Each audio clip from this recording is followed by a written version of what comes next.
C'est une entreprise familiale dans le secteur de l'équipement de bureau. Nous diffusions de l'informatique, des fournitures de bureaux, des fournitures scolaires, de la bureautique. Nous avions également des copies-services. Au total, l'entreprise compte une soixantaine de salariés, 10 millions de chiffre d'affaires et 6 magasins en propre et en tout 17 magasins franchisés.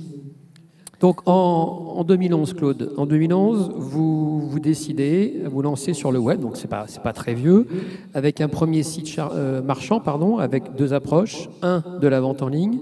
Deux, un réseau intranet, puisque vous avez des franchisés.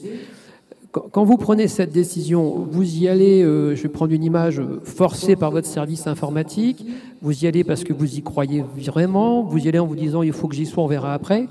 Comment vous la prenez, cette décision ? Alors on a pris la décision, d'une part, concernant la vente en ligne.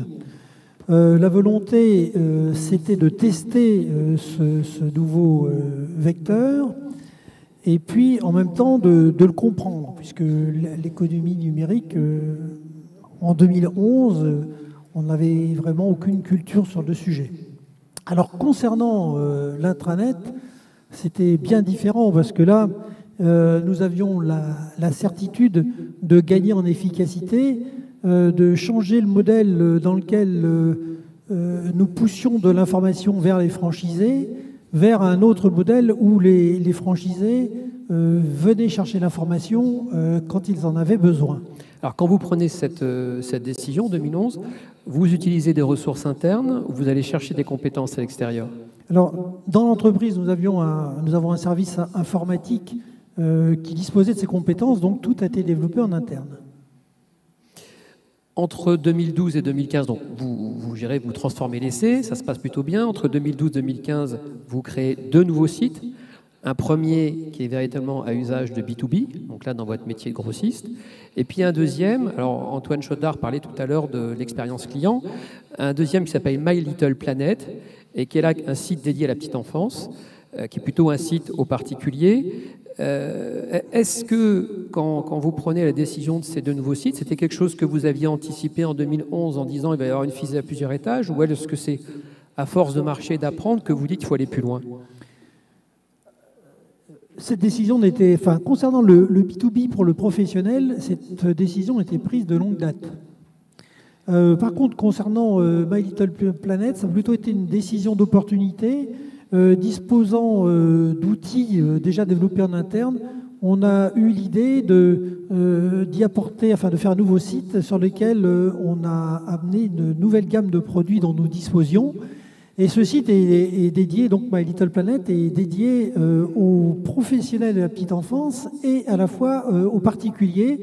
C'est un moyen d'élargir notre portefeuille client et d'élargir notre offre. Alors là, on va insister simplement sur la partie particulier. On est vraiment dans l'expérience client. Moi, j'ai été voir le site, il y a un chat, on vous répond, etc. Pareil, est-ce que ce sont des compétences que vous aviez en interne ? Est-ce que vous avez été chercher de nouvelles compétences ? Parce que ça ne se fait pas comme ça en claquant des doigts du jour au lendemain. Ça se fait en observant ce que font les concurrents, ce qui se fait sur le web. Et puis après, il faut le transposer sur les outils qu'on a développés pour les compléter.